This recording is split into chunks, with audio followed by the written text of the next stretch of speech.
Good morning, 8th grade. I hope you're doing well. So today we'll talk about inverse proportions. Inverse proportions. Just to remind you, when we talked about direct proportions, we said that for direct proportions, one quantity increased as another quantity was also increasing. If one quantity increased, another quantity increased. In inverse proportions, you're going to see that it's the opposite. As one quantity is increasing, the other quantity will be decreasing. Inverse proportions. And I think in the past I've said indirect proportion, but that's not correct. It's no such thing as indirect proportion, it's inverse proportion. So sorry about that. And just to remind you, for direct proportion, we found that the ratio, or when you divide y divided by x, you always got a constant number. I want us to see today what will happen for inverse proportions. All right, some memes, of course. The more I hear about inverse proportion, the less I like it. Some of you are already looking like this guy. So, yeah, you're not alone. You are not alone. Okay, fun stuff. And the last one, brace yourself. It's inverse proportion. Dun, dun, dun. Okay, let's start off with an example. You keep 1,200 candies for your friend's party this weekend, and let's say you started keeping them on Monday of this week, but they seem to be decreasing each day, right? They seem to be increasing each day, and when you go and check, you find that on Monday you had 1,200, on Tuesday you only have 600, on Wednesday you only have 400, on Thursday you only have 300, and it's even hard to predict because here it looks like it went by 1,200 divided by 2. That's what it looks like, right? But here it's not divided by 2. It looks like you subtracted 200, and then here you subtracted 100. So it's funny. So let's see what's happening here in this example. After how many days will you have 200 candies? Let's first figure out what's going on. I'm going to write this table and say days, and I have candies left, right? And since Elisha,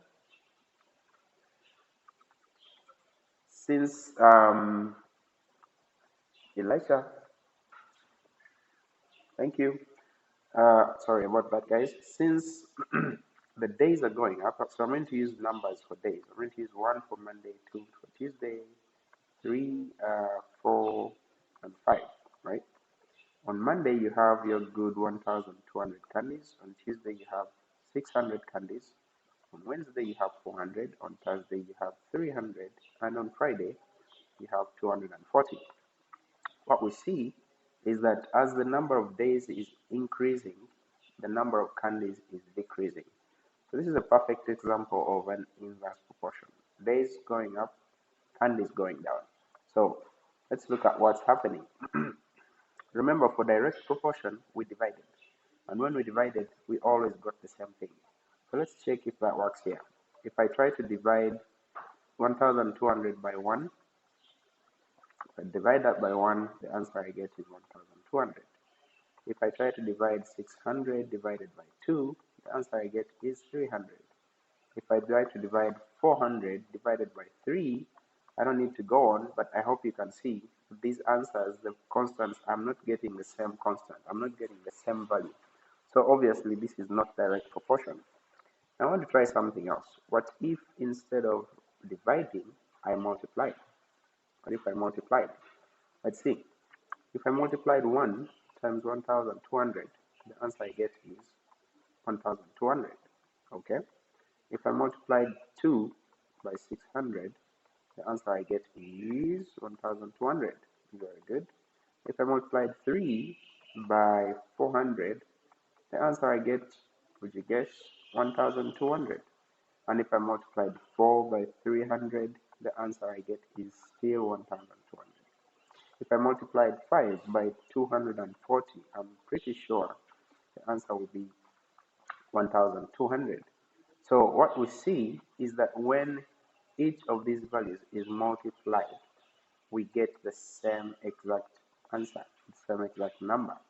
So this is a quality or a key idea in inverse proportions. When you multiply the the quantities, you get the same constant the whole time, or every time you get the same constant. So now I know that this is inverse proportion because when I multiply each of the numbers, I get the same constant. So the question here is, after how many days will you have 200 candies left?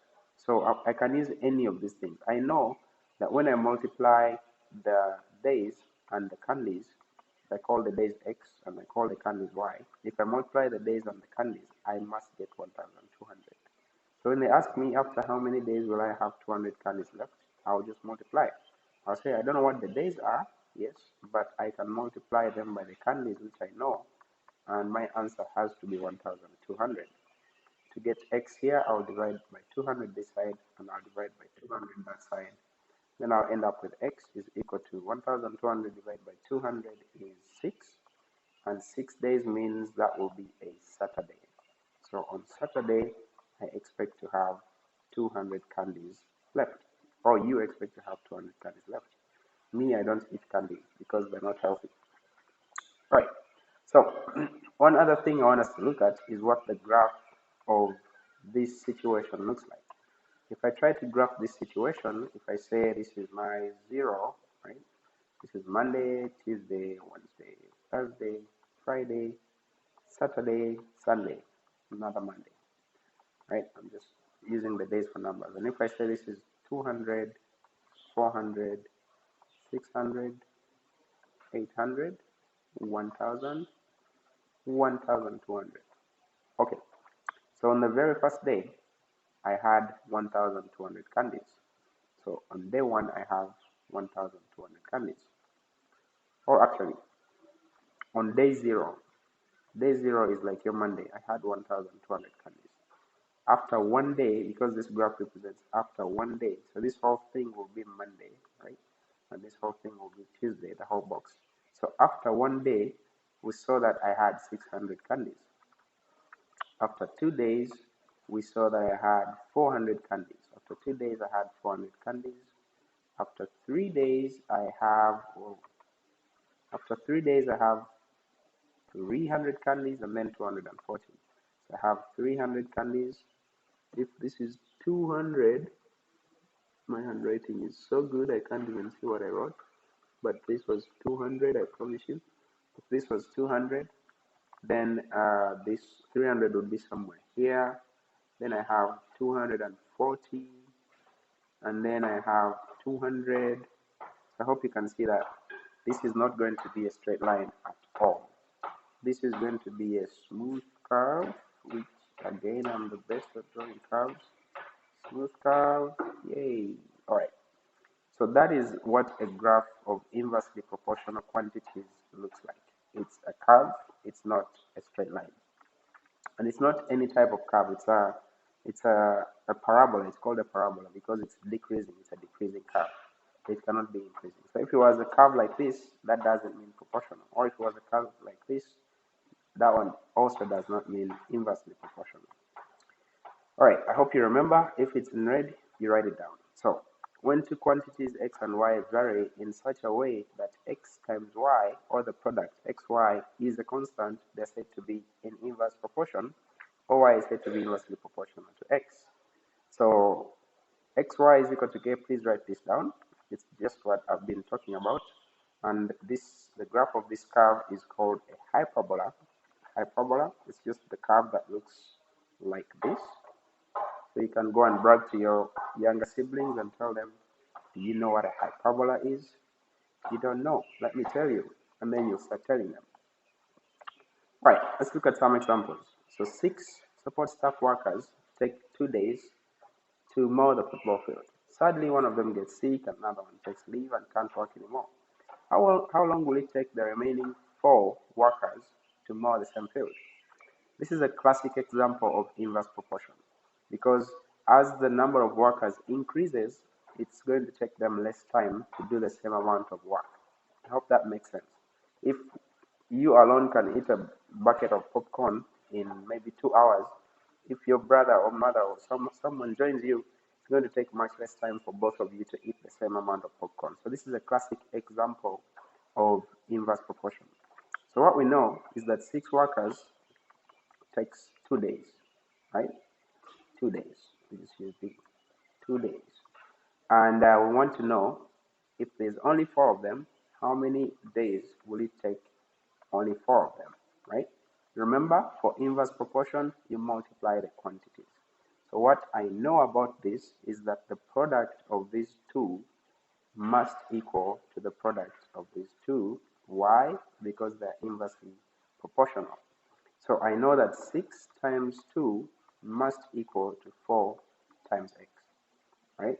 6 times 2 is 12, 4 times x is 4x. I divide by 4, I divide by 4, so x will equal to 3 days. So I know that these 4 men, or these 4 workers, will only take 3 days. And it makes sense because, will take 3 days. It makes sense because there is less men, so therefore the days have to increase. Okay? Less men are working, so the days have to increase from 2 to some number, i.e. 3. Let's look at another example. The table below shows how long Sean takes to drive from home to school at different speeds. I didn't know Sean was driving, but yeah, what's the surprise? Sean drives. Okay, we want to show that they are in inverse proportion. Well, let's first look at the values critically. When Sean is driving at 20 kilometers per hour, it takes him a long amount of time to get to school, 75 minutes. If he increases his speed, the time goes down, and it makes sense. The faster you drive, the shorter time it takes you to get to places. Increases your speed to 40, the time still goes down. Increases to 50, then it takes him the least amount of time. So, however, this doesn't mean you should drive like crazy people because you might die. But generally, the faster you drive, the less time it takes you to get to your destination. So, show that T and V are in inverse proportion. In order to do this, we have to just check that the product x times y, right? When you multiply x times y, you get the same value, which is a constant for all of them. So that's what I'm going to check. So I'll start. 20 times 75. What's the answer? 20 times 75 is, pulling out my calculator because I'm not as smart as you, 1,500. Well done, calculator. 30 times 50 is also going to be 1,500. I've checked with my calculator. 40 times 37.5, you guessed it, 1,500. And 50 times 30 is also 1,500. So since I have proved that x times y is equal to k, then I have shown that they are in inverse proportion. Find the equation connecting t and v. Well, I was checking for this, right? And I was trying to find that constant. So the equation connecting them has x times y is equal to that constant, right? X times y is equal to that constant, which I have found to be 1,500. So that's the equation connecting them. Using that equation, find the time taken when the speed is 100. All right, so using that same equation, I know that this is my equation, that x times y is equal to 1,500. Now I'm just going to substitute for speed, right? The speed is y, so I'm looking for the x, which is the time is the y, the speed is the x. So I'll just do 100 times y is equal to 1,500. To get y, I'll divide by 100, divide by 100, so y has to be 15. So if Sean drives at 100 kilometers per hour, which is very crazy, he'll only take 15 minutes. Find the speed he drives at if it takes 2 hours. Okay, I know that the amount of hours, that speed which I'm looking for times the amount of hours, which is 2, must also equal to 1,500. All right? Find the speed he drives at if it takes 2 hours. Sorry. I needed to change the 2 hours to minutes. I need to change the 2 hours to minutes because all of the other proportions that I calculated I used minutes. So 2 hours in minutes is, I just multiply 2 times 60 and I get 120. So I'll say 120 times the x, which is the speed, is equal to 1,500. So x will equal to, I just divide, and you guys can get the answer to that. Okay, the graph of T against V, you have seen that I can draw that graph and it will look like that. Okay, so I'm going to skip that in the interest of time. All right, another one. It is known that the age of a car is inversely proportional to its value. This is true. The older your car is, the less expensive it is, or like the more it loses value. Except when it reaches a certain point where it becomes a classic, and then it starts selling for so much money. So we know that if, as soon as the question says inverse proportion, I just know that I need to multiply the two quantities. So it says that the 12-year-old car is valued at 4.5 million, right? What about a 3.5-year-old car? What will it be valued at? Well, since it is inverse proportion, I just need to multiply and equate. I need to multiply this and they have to be equal. So I'll say 12 times 4.5 must equal to 3.5. 3.5 is the same as 3.5 times x. 12 times 4.5 using my very smart calculator is 54. And this is 3.5 times x. So if I want to find x, I'll just divide by 3.5, divide by 3.5. So x is equal to 54 divided by 3.5 is 15.4. Sorry, what? How much will a 3.5-year-old be valued at? That divided by 3.5. 12-year-old car. Oh yeah, 15.4 million. Does that make sense? Let's check.